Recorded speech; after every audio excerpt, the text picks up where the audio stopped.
like to present how to use the results and the repositories of the analysis, plus use the relationship between database, display file, and UI to create a huge impact on the quality of your UIs. And therefore, I don't like to explain everything in PowerPoint slides, so we go live. So what you have seen, what you already know, is there are actually two stages of modernizing. One is the very base on the fly. So this is hard to sell to the users. They actually do not accept it, and some of our competitors just have two stages of modernizing. One is the emulation. It's just an emulation. The next is the designing by using a form designer. So whichever. And there is a stage in between. This is advanced on the fly or auto GUI. And for this, we are using the results of analysis. The analysis inside does have actually a repository. This is JSON based. There are two ways to connect to that information. One way is in AutoGo, you are using a direct access. So that means first time you hit a display file format, iNow knows what is the name and the position of the display file format and is analyzing on the fly the current status and is reading the current status from the IBM I machine and storing in your memory. So that means the first time you hit a screen, it takes a few milliseconds to get that information, and then you have it already in your local memory, and it's very fast. There is no need to ask again.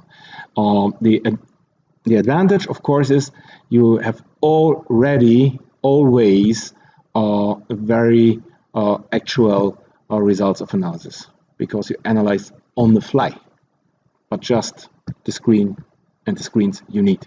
The second way is to use a repository web server. So in that case, the iNow client is asking the web server for the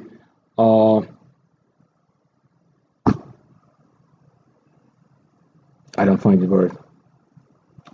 Properties for the properties of the screen, and is delivering the properties to every client. So this is a JSON-based repository, and you can feed that repository by using analysis tools. Anyway, whichever, you feed the information, and you have information you get from the IBM I, plus information to get probably from existing repositories. So you can merge them on the server. The server is delivering the information you like to have. So I give you some very simple examples what is possible to do with that technology. If we go to the job info, we do have the information. What is the current record format? Sorry, I need to, I switch it off.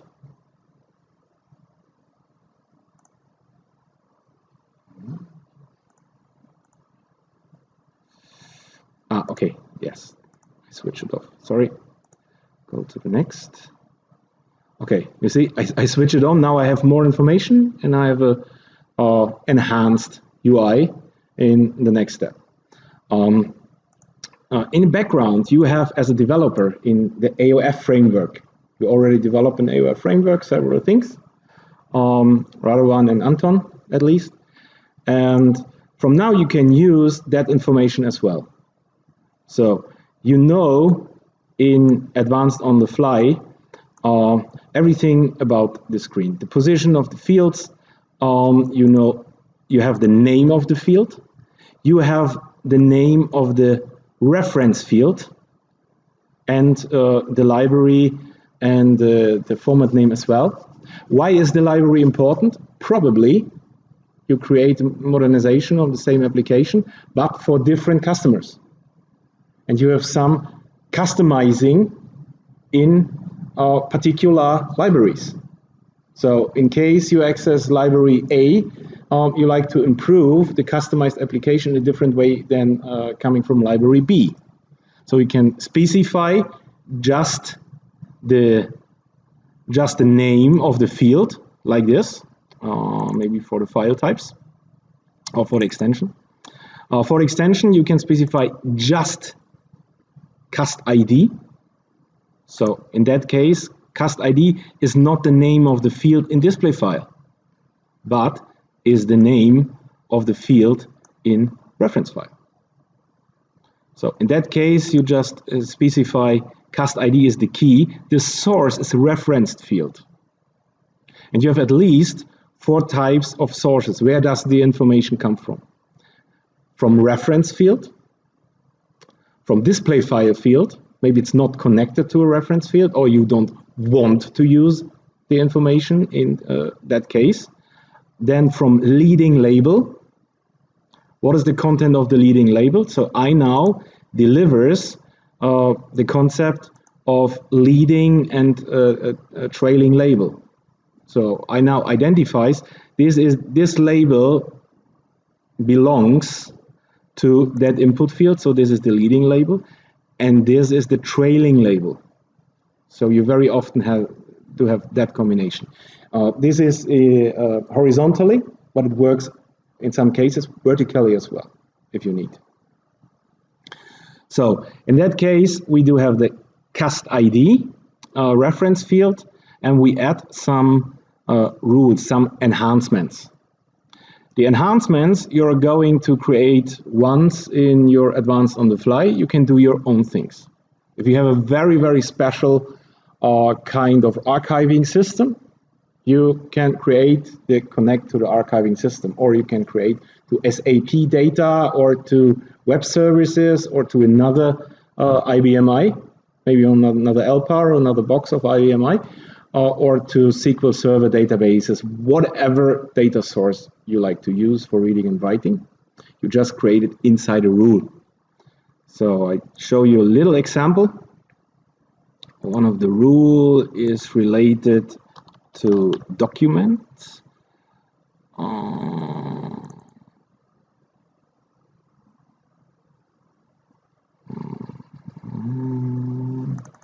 Document, yes. So this is the rule. That's all. So this is the rule document view. If you have document view, you create dynamically a new Flex document viewer. This could be your own class as well. We do have customers, we already have a class for document viewing because our archiving system does deliver a .NET control for viewing the archive. Okay, just use it. Just create dynamically new Flux document view, the doc style to the right, the width, and maybe the color and font and whatever. And you send the folder. The folder is information you find here. Just question how to interpret that information, and the current value of the cust ID. And the combination of the current cust ID value with the folder and the programming delivers the right exact result all the time.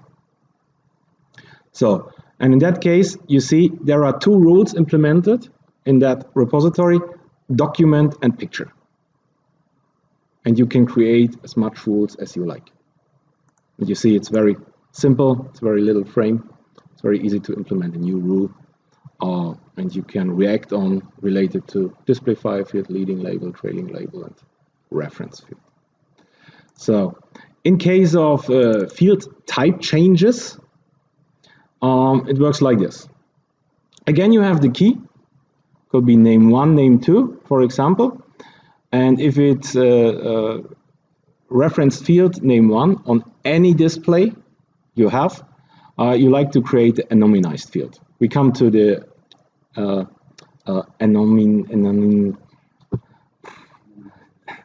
data mass server later. So, but in case, this is another example, in case we find the cast.no inside the leading label of any field, we like to create an edit selection button. The lookup type is SQL.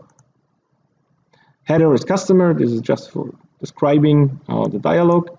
And select from cast, and the key from SQL is the cast ID. So on every screen, where is in a leading label of a field, cast.no like this. You can do starts with, is equal, begins with, contains, stuff like this. Everything you like.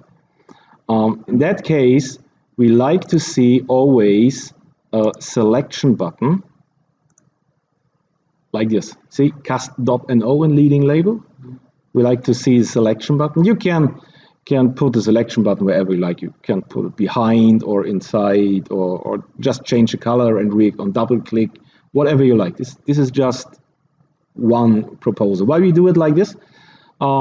Because we are using proportional fonts in leading label. We always have good space for that. We even do not have to think about. There is always space because proportional fonts are in almost any case shorter than non-proportional font with the same content. So same we do with the lookup. And if we click on this, this is the result of the edit selection. On every screen in Word, we find that rule, we react like this. So for you as a program, you have to create rules like this and identify rules inside your screens and application. This is the first stage of the entire project. So with one of our architects, you're analyzing the behavior and the content of your usual screens. And you find rules like this.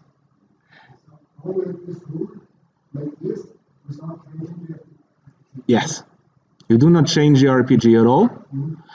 You can even use the RPG program on green screen, if you like to continue with that. In some cases, for some users, nothing to change, but of course they do not have that. If they miss it, they have to use another client. That's the deal. So if you double click, we automatically send enter and go to the next screen. And here you see some more things. Again, we do have the cast ID connection. That's why we do have the picture and the document viewer. So the same rule on two screens. In case of, you see there's another implementation.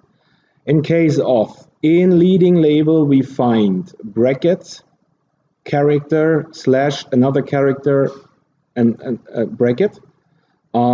We like to create, in case we have two options, we like to create automatically a toggle switch. In case we do find inside the content, this is the next thing, content-related modernizing. That means if we do find a valid telephone number, we create automatically on the fly a phone edit, and if we click on it and have it installed TAPI, automatically we are opening the call on that number. In case we find valid date time inside the field, maybe there are some more things. In case the date time is valid and it's numeric in the size of 8 or 10, things like this, please create automatically a date picker on every screen. Same with email, same with URL for web pages. But why, you see over here, birthday is empty.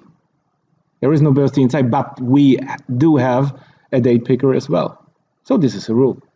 If in leading label, we find birthday, date, begin, end, we create a date picker. Or every always when we have the birthday field of the physical file customer on the screen, it has to be a date picker.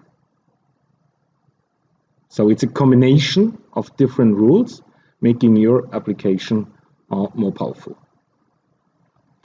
So for your information as experienced C# developers, the fields of that list you control by yourself, because this is the open part of the system. So for example, we go to the advanced on the fly, and let me check in advanced on the fly custom. Oh no, it's list.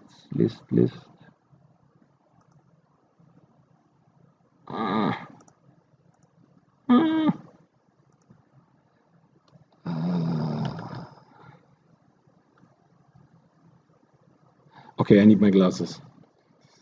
Too small. Okay, we do need to find list. Here we are. Lists. Okay. Here we do have the lists. We have some lists, and inside the list we do have the models. Maybe if we like to add some information to the lookup type, no, not the lookup type, is the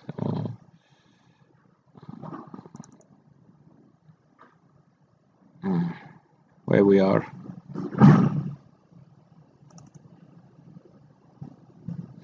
Okay, maybe you remember we do have the source classification of reference field, display, file field, leading label, trailing label. If you like to create your own, you just add a new type, and you will find it inside the repository manager automatically. I can show you, this is the tile image info. And we can do we are going to create a new field. I show you the existing one first.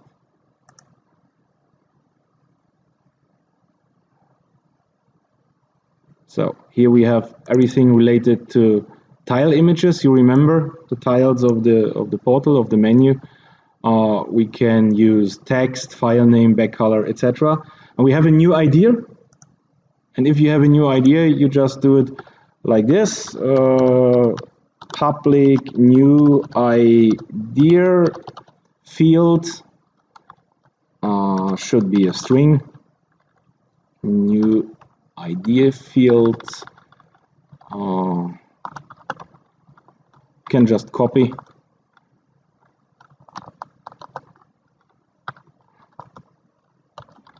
So if we compile,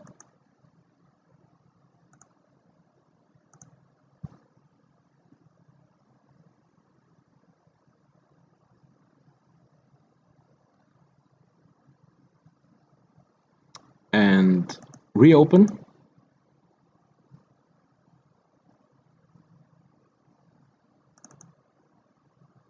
you see from now we do have a new idea field. So you can create your own fields you like to use for your application. This is a job of the architects of the system. So these are the first 1-2 weeks, as long as we need, how detailed you like to create your rule set. And then your designers and RPG programmers.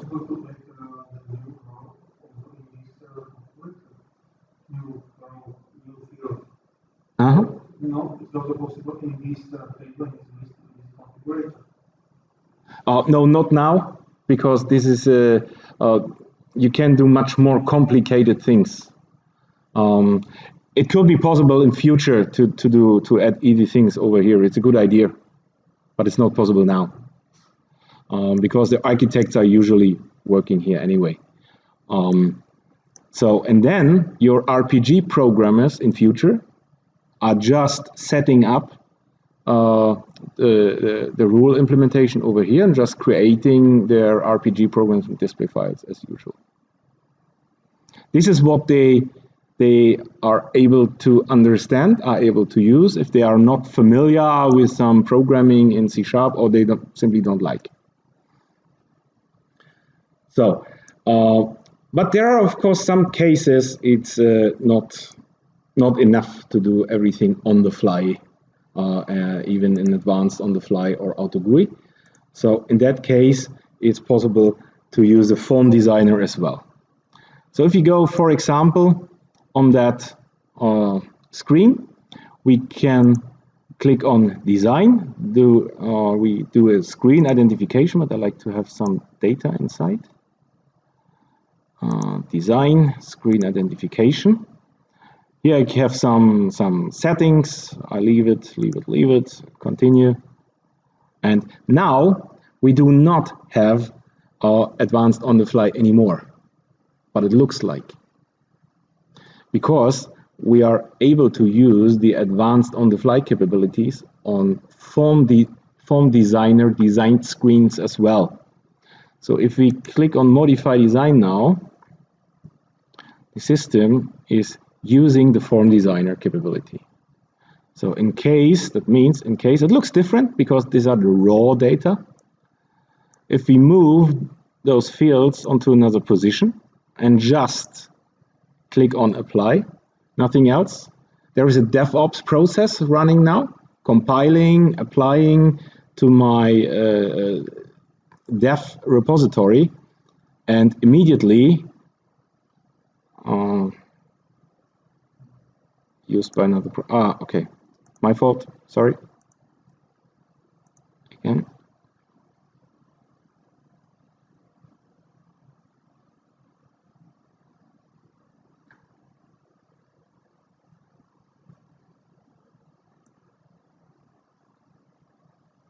Okay, now you see it's moved to that position.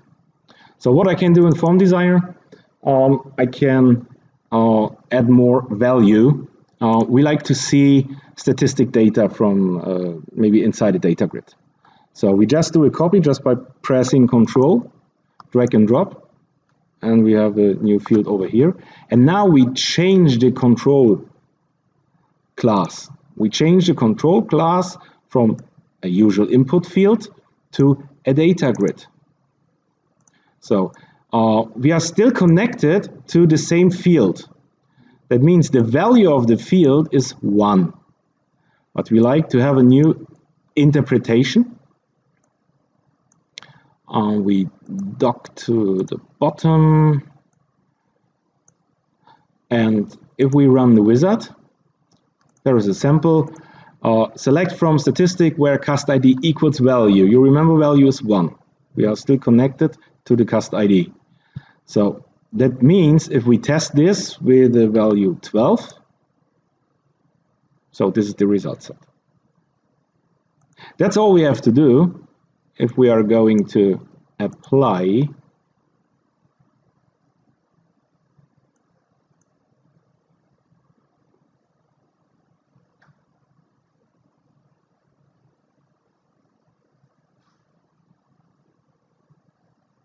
So you will see immediately the statistic data, and if we move forward inside the data, you see automatically we have the correct data on the screen. So there is one more thing. There are a lot of particular classes for PDF view, document view. I've already seen pictures or check boxes, phone edits, etc., etc. I like to present the PDF view now. So for this, I go over here and I just put the PDF view on that position. Dock to the right, size up, change the sequence to have a bigger PDF viewer. And if I'm going to apply this, so we have no value connect now, I will get from now on that screen a PDF viewer, but PDF viewer is empty. So by using C# script, I can add the PDF document to the screen. The PDFs are based on a server directory or wherever we get it from. We can do it over here just by adding some code. It's very comfortable because we have a code completion like this, flex PDF. Oh, come on. Flex PDF view 1 dot, and we have a load from file, and now and we just have to set the path to the PDF file, and we will see it immediately. But there is a third way. Now, the first way was value connected. This is the second way to do it with programming on our front end side. And the third way is we like to do this just by using RPG. And for this we created ILE API. So that means the RPG application behind we find over here. And you are able, in columnar RPG, in freeform RPG as well, of course, we are able to run a command like this.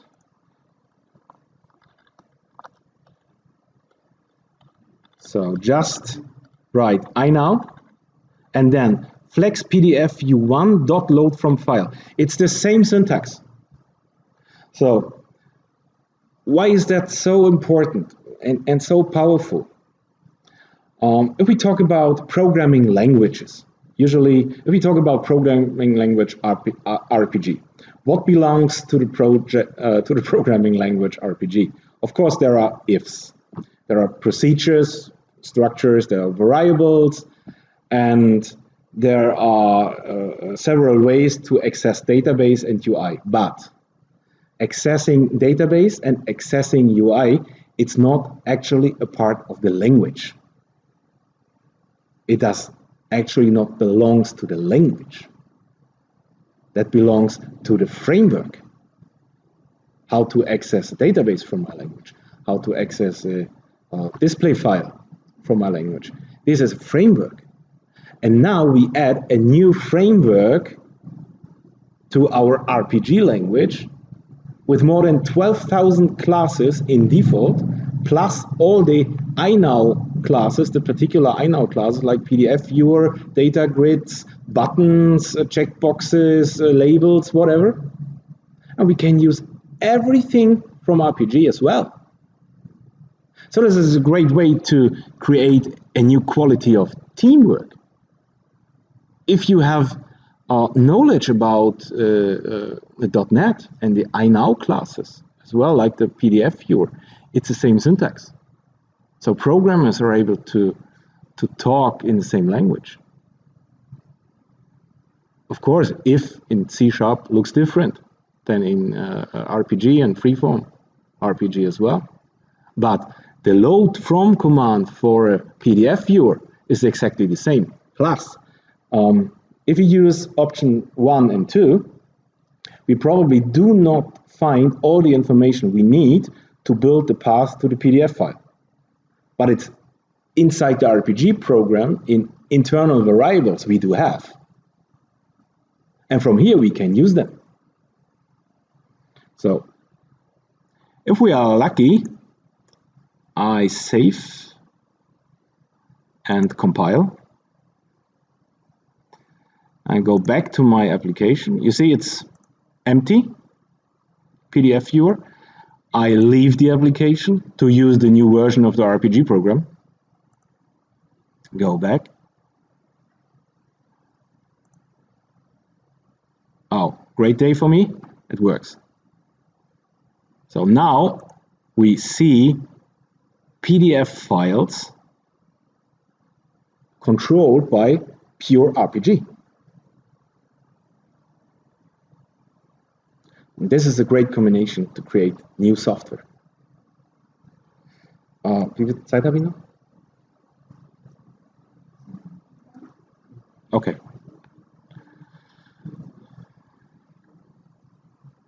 So this is the concept of ILE API. So let's talk about subfiles. We do have more than one way to modernize a subfile. The first way is we use the most simple way in advance on the fly is to use the subfile recognition. This is if we do not have any sources, any display files. Usually we need it for operating system subfiles like this. We have several views, and we can use the right mouse click maybe. If we like to change, we get a dialog. It's modernized as well. This is from default. You do not have to do something to get something like this. If we do have information from analysis behind, we of course, in that case, we know that this is a regular subfile.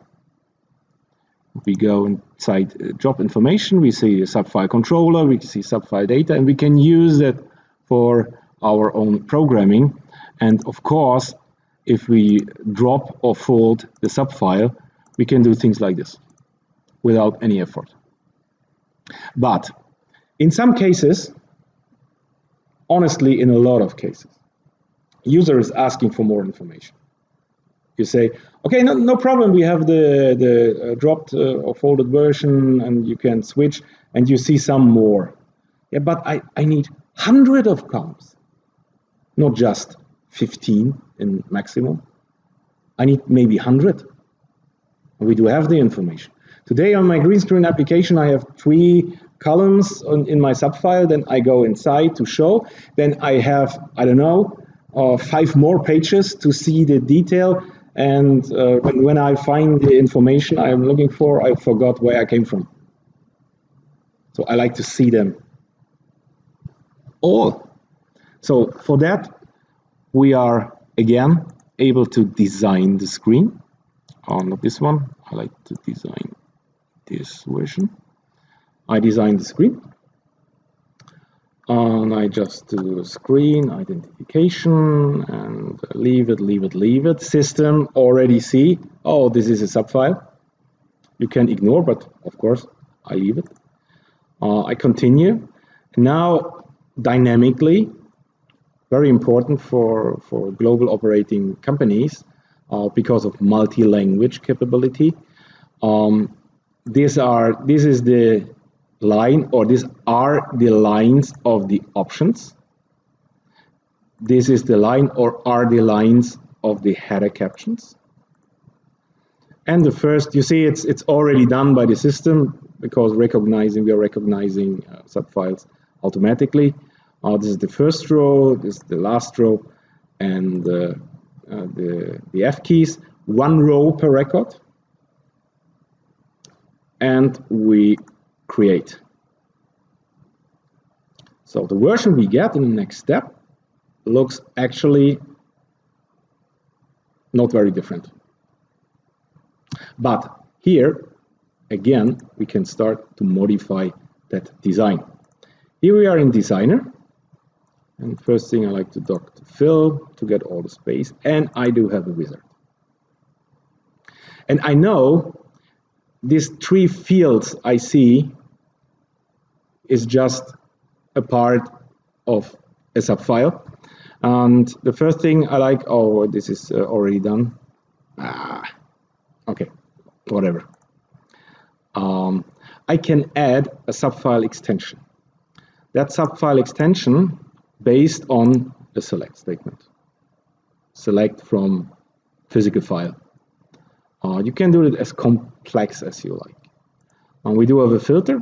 The column 2 of the subfile has a relationship to the cast ID from the SQL statement.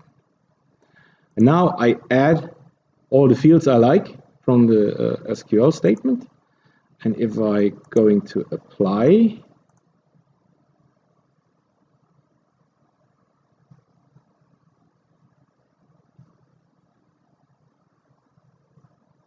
I was not deleting all the things from my presentation before. Okay, but it works. So this is a combination of actually this subfile plus new fields which we get from somewhere. So fine, user is happy because now user does have more columns, but the user likes to reorder by name. Okay, great, that works. But unfortunately, it only works. Yeah, sure. If you go to maybe this, you remember we do have the options over here, and the options we do find on a right mouse click and click on change, and then we can go to the next green screen with the correct data. But the user is still unhappy because the user can only see the records we can see on the screen. Of course, he can move forward with page up, page down, like this, the next one. But for reordering by name or whatever, we can read all records from the subfile program without changing the subfile program behind. We are just reading the data, and now we do have it as usual on a graphical UI. You can do it like this. You can reorder. You can go over here. We have a filter capability, several. Equal, does not equal, contain, does not contain, etc., etc. You can ERT, you can filter like this. But there are some more things I don't like. If I go to reorder by this, this is okay. This is alphanumeric ordering. This is not good. So I like to change the type dynamically. I just go to the wizard to that column.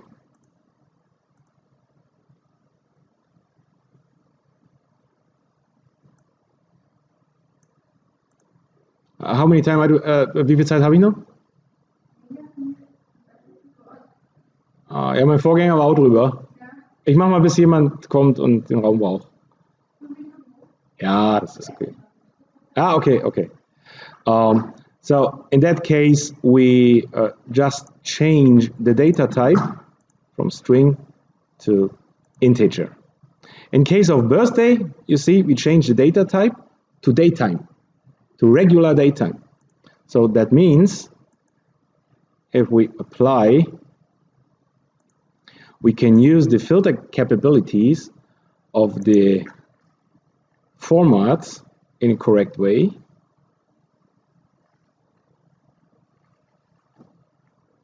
Okay, you see it looks the same.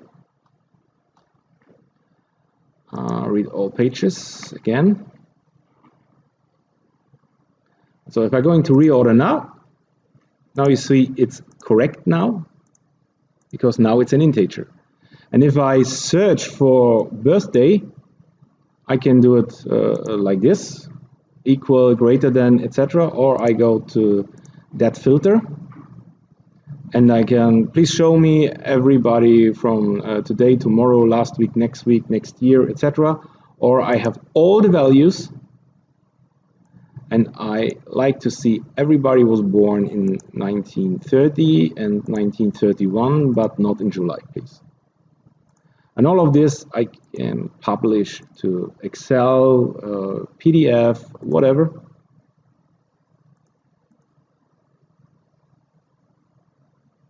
So you have 3 stages of modernizing. So the first stage is the advanced on the fly, but please do not try to sell it to your users as a modernization. This is the fallback of the fallback. Second stage is advance on the fly with auto GUI. And the highest step, of course, is to have a completely new screen design and do your own things on the screen and continue. And there is another step I can probably show at our booth, is to create a new RPG program, maybe by use a code factory, and design the screen in iNow immediately without any display file in between. Ja. Ja. Ja. Ja, der funktioniert weiterhin, weil es gibt ein iNow-Startkommando und wenn das innerhalb der Session nicht gelaufen ist, werden alle iNow-Befehle komplett ignoriert. Das heißt, da gibt es keine Interaktion auf dem Greenscreen. Es wird alles ignoriert. Es liegt nur an einem einzigen Befehl,